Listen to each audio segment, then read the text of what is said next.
Throughout this season, I have been able to share my amazing experiences in Kenya with you guys at home. From animals mating, to finding their next meal, and much, much more. But there's still some things I saved for last as we jump into the season finale of FARANK Adventures.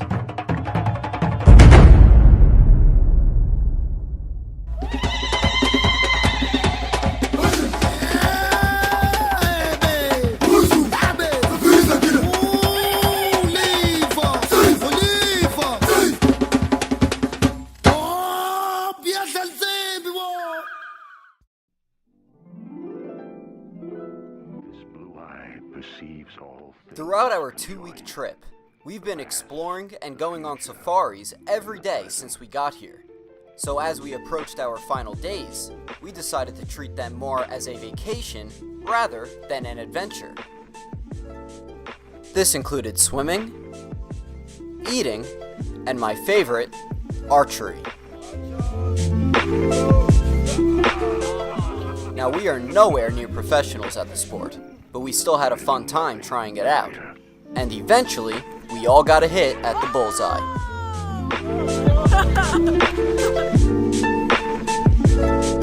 Oh, Chase! That was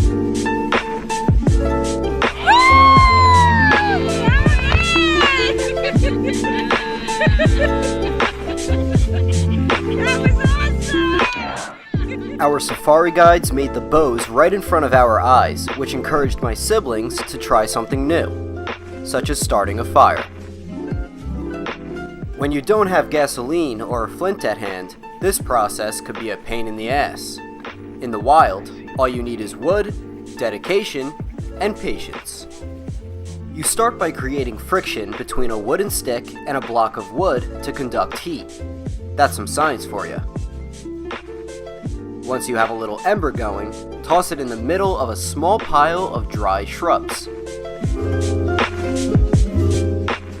From there, all you need to do is blow on the ember to try to spread the flame.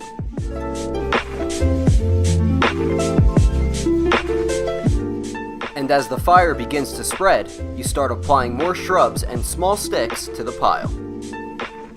And once you have that down, you have yourself a fire.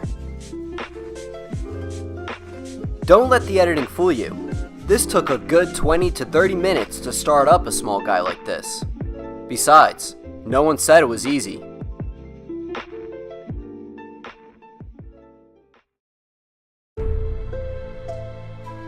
Shooting arrows and starting fires was great and all, but we were all ready for one last safari before heading back to the States. Now out in the bush, you'll find most animals together with their own, like the swarm of zebras we drove by migrating to their next location. Being in herds helps alert each other when danger is nearby, and there's also less chance of being chosen as someone's next meal. It's sort of a buddy system, where you protect your own and have each other's back. But that doesn't mean they have to get along all the time. Take these two impala for instance, just two peaceful animals eating the grass. Or so it seems. When an animal bends his head down, it's to show off his horns, which is basically trash talking. As the other impala begins to notice what's happening, he gets ready to face off. But it seems the one impala can only talk the talk, as it begins to walk away from the situation. Let's move on to the two topi here.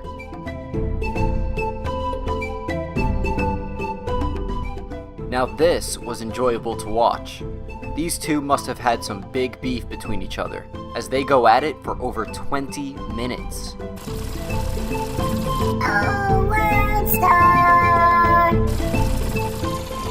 When fighting, the topi among many others go down to their knees, trying to get as low as possible. This allows them to strike easier and possibly pierce the opponent with a horn. And if you haven't noticed, they constantly stop fighting to look around the area. That's to check for predators who would sneak up on them while they fight. Bumps and bruises are one thing, but death is a whole other ballgame.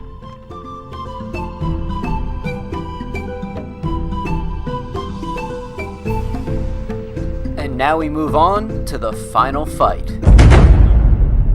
In the beginning of the season, my guide Salash mentioned that hippos are the most dangerous animals out here in the bush. And we're about to find out why.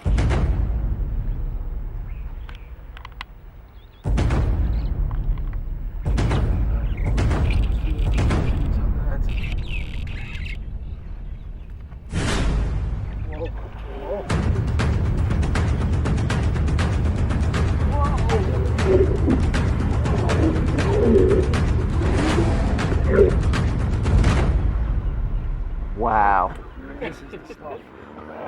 You can hear the uproar of the other hippos as the epic fight settles down. Oh, this is it. This is turf war. Fights like this can happen for several reasons. In this case, it seems like the hippo was being overprotective of his girlfriend back there. Another reason could be for invading territory. Animals in the bush can become very defensive when it comes to outsiders entering their feeding and mating zones. Their territory is outlined by the droppings they leave, and the scent is easily picked up by other animals. And last but not least, a fight can occur over food, or an animal trying to steal another's food.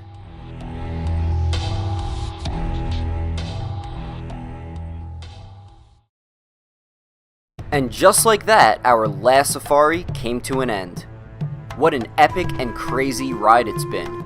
Getting to experience the other side of the world and soaking in the culture is something else. I mean, isn't that what life is all about?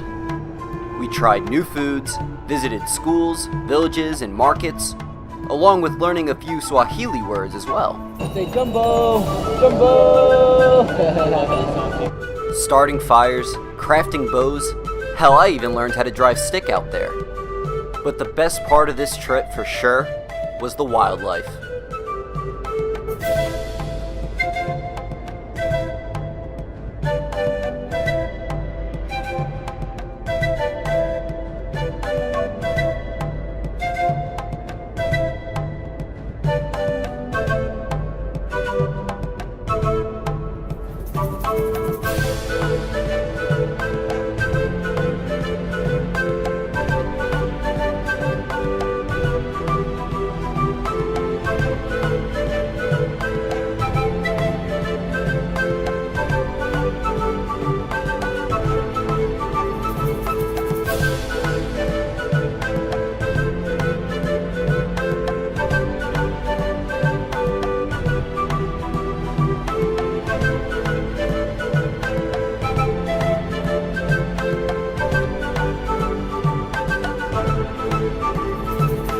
What made you want to become a safari guide, and when did you start?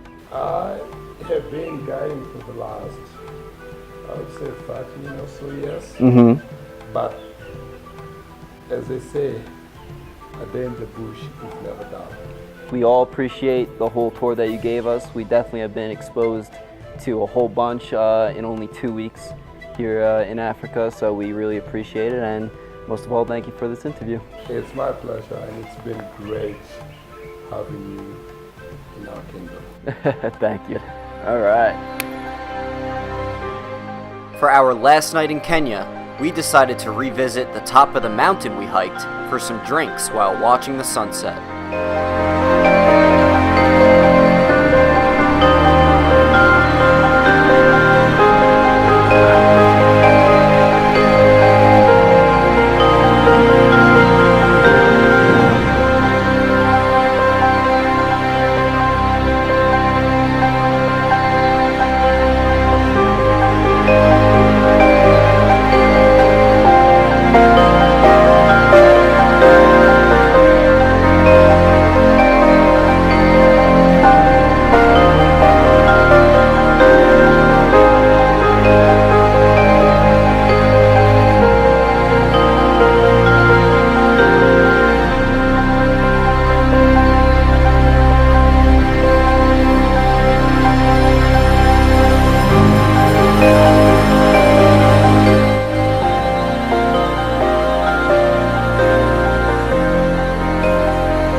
perfect way to end an adventure.